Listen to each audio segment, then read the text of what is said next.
Welcome to this explainer. Today, we're going to pull a bit of a heist. Well, actually, a reverse heist. Instead of breaking into a bank vault, we are going to break into the system itself to decode the hidden underlying mathematics behind every single credit card swipe you make. Imagine you just walked into a store, grabbed a shiny new smartphone for, say, $1,000 and swiped your card. The bank doesn't demand cash from you right then and there. They're basically handing you a short-term loan. And if you pay it back before the due date, you usually pay absolutely zero interest. But if you don't, well, that is exactly when the mathematics kicks in. Now, most people just assume this whole calculation thing happens once a month, when the bill finally arrives in your inbox or mailbox. It totally feels like a monthly event, right? But let me ask you a question that's going to completely shatter that illusion. How often do banks actually calculate what you owe them for the privilege of holding on to their money? Take a guess. The reality is that almost every major credit card issuer worldwide, it doesn't matter if you're in the US, the UK, Australia, India, anywhere really, they calculate your interest every single day. The absolute second you carry a balance past that due date, the clock doesn't just tick monthly, it's ticking daily. And wrapping your head around this daily rhythm is literally the first step to taking back control of your money. Okay, let's dive into the actual math here and see how this plays out in real life. We're going to use a super common annual percentage rate, or APR, of 24%. Honestly, if you glance at your own credit card statement right now, you might see a number sitting right around this mark. It sounds like a pretty straightforward yearly fee on the surface, but because of that daily ticking clock we just mentioned, this 24% is really just the starting point for a much, much deeper calculation. Because the interest is daily, the bank literally takes that annual number and divides it by 365 to find your daily rate. So 24% divided by 365 gives you roughly 0.065% per day. Now, banks absolutely love this number because on paper, it looks tiny. It's a fraction of a single percent. You look at that and probably think, what's a big deal?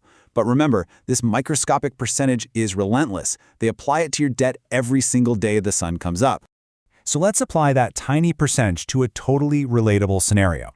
Let's say you're carrying a $5,000 balance on your card. If we take that $5,000 and multiply it by our daily rate, it instantly turns into a daily charge of about $3.29. Think about that for a second. You are paying over $3 a day every single day just for the debt to exist. It's kind of like buying the bank a cup of coffee every morning just to say thanks for letting me borrow your money, and they don't even say thank you back. And here is where the math really starts to bite. If you just let that $5,000 balance sit there totally unchanged for 1 month, that $3.29 a day turns into about $98 in interest for that month. Let it sit for a whole year, it skyrockets to almost $1,200 annually. You haven't even bought anything new. You haven't paid down the actual debt. You've just paid $1,200 into thin air. This right here is why credit card debt feels so incredibly heavy. You are constantly swimming against this invisible daily current. So how exactly do banks keep track of what you owe them every day? They generally rely on one of two methods. First up is the daily balance method. This is where the bank records your exact outstanding balance every single day. If you owe $5,000 on day 1, they charge interest on $5,000. If you make a $200 payment on day 2, boom, they charge interest on $4,800. But the second, much more common approach is the average daily balance method, where they basically average out your fluctuating balance over the entire billing cycle. Let's see how this average method actually plays out in practice. Imagine you owe $1,000 for the first 10 days of the month. Then you pay off some of it, so you only owe $600 for the next 10 days. Finally, you pay off even more, leaving a balance of just $200 for the final 10 days. What the bank does is multiply each balance by the number of days, adds it all up, and divides by 30. So your bumpy, fluctuating balances just get smoothed out to a neat $600 average. The bank then takes your daily interest rate and applies it to that $600 average for the whole month. All right, now we kind of need to escalate the tension a bit because we have to talk about compounding. A lot of people assume they are only paying interest on the original amount they borrowed. But in reality, credit card agreements allow interest to compound. And compounding is just a fancy way of saying the interest you were charged yesterday gets lumped into your total balance today. Which means, yep, you guessed it, today you are paying interest on yesterday's interest. Here is that compounding effect in action. Say your day 1 balance is exactly $1,000, and your daily interest is 66 cents. Honestly, not a huge deal, right? But on day 2, your new balance isn't $1,000 anymore. It's $1,000.66. When the bank calculates day 2's interest, they use that new, slightly higher number. Yesterday's 66-cent fee literally becomes part of today's actual debt. Over days, months, and years, this seemingly tiny snowball rolls down a hill, picking up massive speed until it turns into an absolute avalanche. This relentless compounding is the exact reason why making just the minimum payment keeps you totally trapped. Let's say you have a $10,000 statement balance. The bank might cheerfully ask for a mere $300 minimum payment. You pay it, you feel super responsible, and your account stays in good standing. High fives all around, right? But behind the scenes, because of that daily compounding interest, the vast majority of your $300 is just covering the interest generated that month. Almost none of it actually chips away at the $10,000 principal. This is how buying one thing can take years and cost way more than the original sticker price to finally pay off. Oh, and the rules change entirely depending on how you actually use the card. If you use it at an ATM to pull out physical cash, a cash advance, interest usually starts immediately, 0 grace period, and the rate is almost always way higher. On the flip side, banks love dangling balance transfers with these juicy promotional 0% rates to lure you in. But you gotta beware, these act as temporary traps. The second that promo period ends, usually in 6 to 24 months, any leftover balance abruptly jumps right back to the standard, much higher APR. And what happens if life gets in the way and you stumble? If you miss a couple of payments, the bank reserves the right to hit you with what's called a penalty APR. This is a massively increased interest rate applied as a punishment.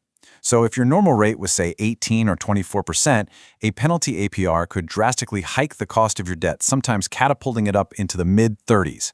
And it stays there until you can prove yourself again by building a solid history of on-time payments. It's basically financial quicksand. Once you start struggling, the math makes it exponentially harder to pull yourself out. When you lay it all out, you really see the multi-rate reality of a modern credit card.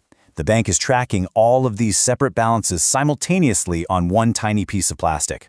You could have an 18% rate on your everyday purchases, a brutal 29% rate ticking away instantly on a cash advance, a 0% promotional rate on a balance transfer, and the looming threat of a 34% penalty APR if you mess up. The bank's computers are juggling each balance separately, applying totally different daily math to each specific bucket of money. When you stack up all these factors together, the big picture is pretty wild. Daily interest, compounding interest, minimum payment traps, lost grace periods, immediate cash advance fees, and devastating penalty APRs. All of this complex, hidden math is perfectly orchestrated in the background, and it is exactly why credit cards are one of the most wildly profitable financial products ever invented in the entire history of banking. Okay, let's take a breath, because we can relieve the tension right now. There's a built-in escape hatch, and the secret lies in the numbers 20 to 55. These represent the days in your grace period. Most credit cards offer a grace period of roughly 20 to 55 days between the time you actually buy something and the time the payment is due. This little window is your absolute ultimate weapon against the math. Millions of people use credit cards every single day and never pay a single dime in interest, purely because they fiercely protect their grace period. So how exactly do they do it? It's incredibly simple. You just pay your full statement balance by the due date every single month. If you pay only part of the balance, you lose that grace period, and the daily interest begins accumulating on the rest, and usually on your new purchases too.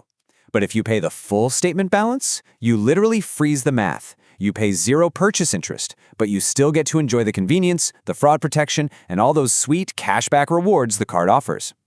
At the end of the day, understanding exactly how this interest is calculated transforms the credit card from an insanely expensive source of debt into a highly useful financial tool.